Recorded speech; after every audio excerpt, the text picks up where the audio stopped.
दोस्तों, मैं आरिफ खान एक बार फिर क्राइम एक्सपोज़र न्यूज़ रूम से आपके सामने नए मुद्दों और ताज़ा खबरों के साथ।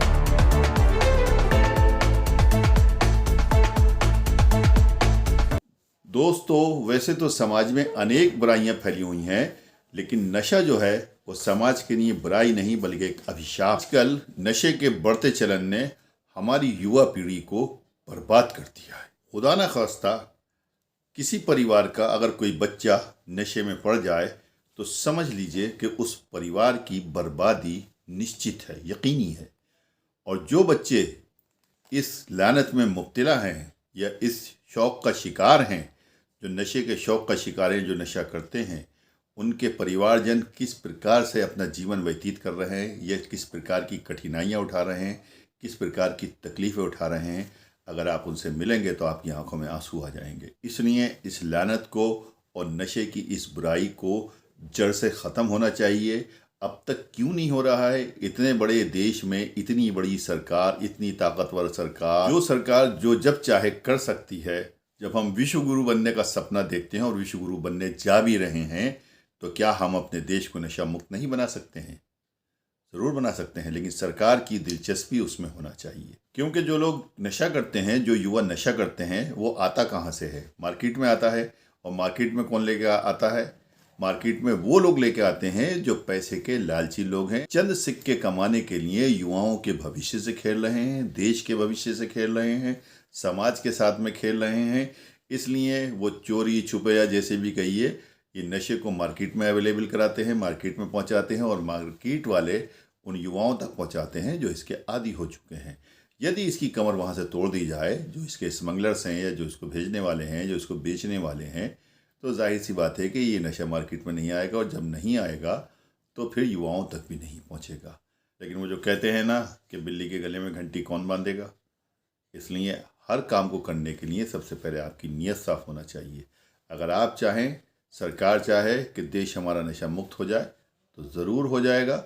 ये बहुत लंबा सब्जेक्ट है, इस पर बात फिर कभी होगी। आज जो बात हो रही है इस पर हो रही है कि जो युवा हमारे साथी, जो हमारे युवा हैं, वो जो इस लानत में पड़ चुके हैं, जो युवा इसमें नहीं है, बहुत अच्छी बात है, लेकिन उनकी अवेयरनेस के लिए फिर भी इस बात से उन्हें जागरूक करते रहना चाहिए कि इसमें पढ़ने से क्या क्या बुराई हैं। दोस्तों, आप जानते हैं कि नशा रोकने के लिए सरकार की मुहिम चलती है, NGOs हैं और कई किस्म के समाज सेवी संगठन हैं जो इसके अंदर सबसे आगे आगे रहते हैं कि नशा मुक्ति अभियान चलाते हैं। लेकिन उसके बावजूद भी पूरी तरह से नशा मुक्त हम देश को नहीं करा चुके हैं, अपने समाज को नहीं करा चुके हैं। उसके पीछे क्या कारण? जैसे कि मैंने कहा आपसे कि सरकार इसमें के कई प्रोग्राम चलाती है, कई कार्यक्रम चलाती है, समाज सेवी संगठन आगे आ गए, NGOs भी आगे आ गए हैं। अब जमात इस्लामी हिंद ने भी कमर कसी है और अपने वॉलंटियर्स को बाकायदा सड़कों पर उतारा है, यानी सक्रिय तौर पर वो इस मुहिम का एक हिस्सा बनने जा रहे हैं कि हमारा देश नशा मुक्त हो, हमारा समाज नशा मुक्त हो।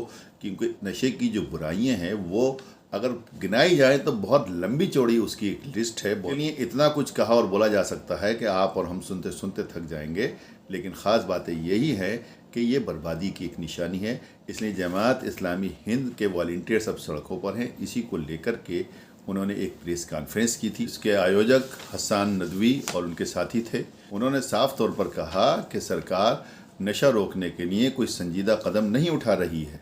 अधिकतर जिलों में नशा मुक्ति केंद्र और नशा रोकने की योजनाएं आती रहती हैं, लेकिन उसके बाद भी नशेड़ियों की संख्या बढ़ती जा रही है। आखिर क्यों?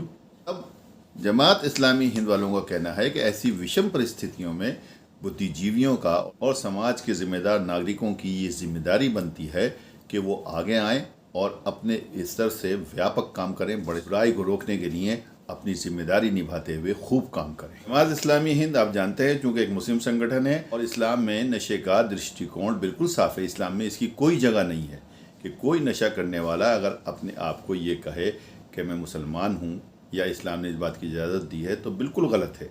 इस्लाम के अंदर कोई नशे का कंसेप्ट ही नहीं है। इस्लाम अपने मानने वालों को इस बात की इजाज़त नहीं देता कि वो नशा करें। और दूसरी बात, एक इस्लाम के अंदर ये भी है कि मरने के बाद में हिसाब किताब होगा, वहाँ पे पूछा जाएगा। तो जो नशीलची लोग होंगे उनसे भी हिसाब किताब होगा कि तुमने भाई नशा वहाँ पे क्यों किया, ये नशा पी के गलत हरकतें क्यों करी। तो इन सब बातों को अगर समझाया जाए तो काफ़ी कुछ किया जा सकता है। देखिए हमारी ये छोटी सी रिपोर्ट। की तरफ हम तवज्जो करें। वहीं पर हम ये भी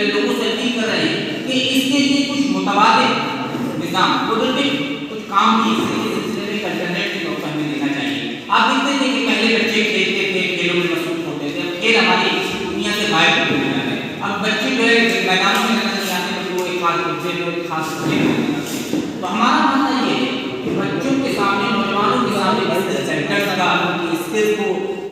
वीडियो अगर पसंद आई हो तो लाइक कीजिए, शेयर कीजिए और चैनल को ज़रूर सब्सक्राइब कीजिए ताकि डायरेक्ट नोटिफिकेशंस आप तक पहुंचते रहें।